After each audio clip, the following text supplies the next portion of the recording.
నిన్నెంత గాయ అయింది. కౌశిక్ రెడ్డి అన్నని అరెస్ట్ చేస్తందుకు పోలీసోళ్ళు బెటాలియన్లనే తరలిచ్చిండ్రు.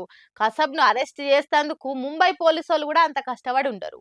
మరి కౌశిక్ అన్న చేసిన తప్పేందంటే మా ఫోన్లు ట్యాప్ అవుతున్నాయి, జర కేసు పెట్టుండ్రు అయ్య సార్లు అని అడుగుడే. అగో గట్లుంటే మన ప్రజాపాలన చిత్రాలు. కానీ అవన్నీ కోర్టు ముంగట్టుకు పోతే నడవయి కదా. అందుకే చట్టం తన పని తాను చేసుకుంటా పోయింది.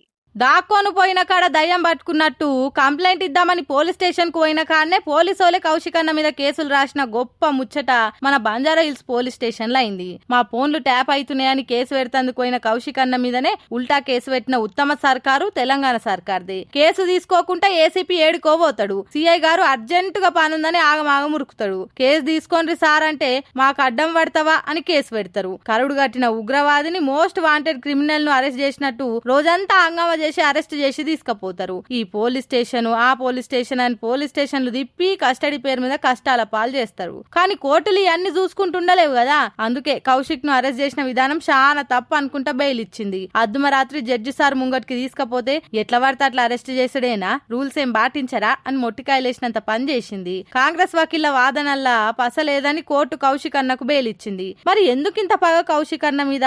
ప్రతిపక్షంగా సర్కార్ను విమర్శిస్తే ఊకే అరెస్టులేనా? కౌశిక్ అన్న ఆరోపణలకు జవాబు చెప్పి నోర్లు ముయించొచ్చు కదా. జనాలల్లో మీరే హీరోలు అవుతారు. ఆ పని చేయకుండా ఉల్టా బీఆర్ఎస్ నెత్తి మీదనే పాలు పోసినట్టు సర్కార్ చర్యలు ఉంటున్నాయి. ప్రతిపక్షానికి పేరు వచ్చేటట్టు సర్కార్ వాళ్ళే కష్టపడుతుండ్రు వాళ్ళ తప్పిదాలతోటి అని చాలా మంది మాట. ఇకనైనా సర్కార్ తీరు మార్చుకోకుంటే మళ్ళొచ్చేదమ్ముకు అధికారానికి దూరం కాకట ఖాయమే అని జోస్యాలు చెప్తుర్రు.